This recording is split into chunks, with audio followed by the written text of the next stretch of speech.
scientist Nick here, and I want to show you something. So this is my street. This is the street we live on, and it's got one of these. It's a dead end. And so, of course, if you drive down the street, you're going to reach that dead end. And just in case you were confused, just in case there was any doubt that this might not be a dead end, the street also has one of these. You see it there? Big, big dead end. Now, despite that sign, and despite this sign, 4, 5, dozens of times a day, people will drive down our street, screech to a halt because they didn't see the signs, and they're like, oh my gosh, it's a dead end, and they have to pull a U. It's bananas. So many times a day, they miss that sign, and they miss that sign, and they have to go back a different way. And that, believe it or not, makes me think of the story that's in the Bible. And it's a story about a guy named Jacob. Now, if you're there and you think your family is really messed up, if you think your family needs therapy, I want to introduce you to Jacob's family because they're going to make you feel a lot better about your own. So Jacob had an older brother, twin brother named Esau. And their mom, Rebecca, she loved Jacob more, and their dad, Isaac, he loved Esau more. And they're pretty open about this. And the brothers themselves are always fighting. We're told they're fighting since birth. But one day when they're older, Isaac goes up to Esau and he says, son, it's time. I'm going to give you your inheritance, your birthright, which in this case is a huge, massive deal. Because Esau's going to be the source of what God's doing in the world. It's through him that this new family, this new nation, this new world is going to get created. And so Esau, he goes out to find an animal in the woods for a big feast. But Rebecca, she's overheard what's going on. And while they're away, she goes up to Jacob and says, hey, now's your chance. You can steal the birthright. You can get what's yours. So go and trick your dad into giving it to you. So Jacob, he glues a bunch of hair to himself because his brother is super hairy. And he goes and tricks his blind, old dad into giving him what is actually his brother's. And Esau, he comes home, he discovers what's going on. He gets pissed off, of course. He's like, I'm going to kill you. And Jacob's like, no, you're not. And Jacob runs away, and he hides out in the wilderness. And it's while he's hiding out in the wilderness that one night he has this dream. And it's this dream of angels going up and down these ladders between heaven and earth. And he wakes up and he says, whoa, God is in this place. Whoa, God is here. And while there's so much going on in this story that we can visit, I want to camp out here because this story is getting kind of meta here. Because when it talks about Jacob waking up, it's not that he just woke up. He literally woke up. You know what I mean? He had an epiphany, an aha moment. His paradigm shifted, his consciousness, it expanded. And he realized there's something new going on, something that changed everything.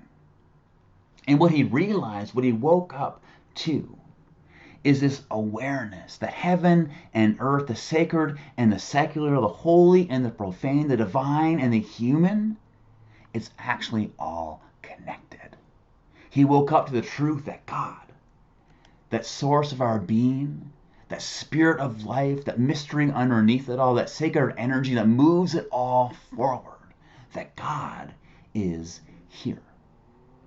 One of the truths at the heart of the Jesus tradition is this idea, this experience, really, that God isn't somewhere up there, indifferent and detached and distant, but down here, interested, invested, and present. As our friend Richard Rohr would say, there's no truthful distinction between sacred and profane. For those who see deeply, there's only one reality. And that's the reality that Jacob woke up to. He woke up to this idea that Bette Midler actually got it wrong. That God isn't watching us. That's good, isn't it? I like that joke. He woke up to the idea that Bette Midler is wrong. That God isn't watching us from a distance. But God is here with us, around us, in us, moving and speaking and doing what God does. Liberating and restoring, making all things new. Inviting us deeper and deeper into life, love, and wholeness. I know this is a big, big deal. Sit with that for a moment if you have to sit with it. Because this changes everything. This is a whole new way to understand ourselves, each other, and our reality. It really does change everything. Because not only does that mean that being human is good, not only does that mean creation is good, that all of us and all of this is worth saving and enjoying, but it also helps us figure out what our work is. Reminds us what the spiritual task is. And what it means for us as we go about our lives and try to move into the depths of life and love and wholeness. It means that we need to cultivate the same kind of awareness that Jacob did. It means waking up to the reality that God isn't up there, but God is here. It means we need to pay attention. It means being open to how God is moving and speaking. And that's not an easy ask. That's not easy work. Because that means doing something we're not used to doing. It means doing something we're not really good at doing. It means slowing down. It means opening up. Yeah, we don't do those things very well, do we? But that's the trick. That's the work. It's slowing down and opening up. Allowing ourselves to see the God that's around us and in us, moving and speaking. Allowing ourselves not to go down a dead end because we missed all the signs, but to see those signs and to know that God is moving us deeper and deeper into life, moving us closer and closer to a life and world where everyone has enough and everyone has a place. A life and world defined by justice and peace, beauty, wonder, wholeness. A life, as we say, that hums with reverence. And all it takes is slowing down and opening up to the God who is here. So what's God needing you to pay attention to? How can you slow down? How can you open up?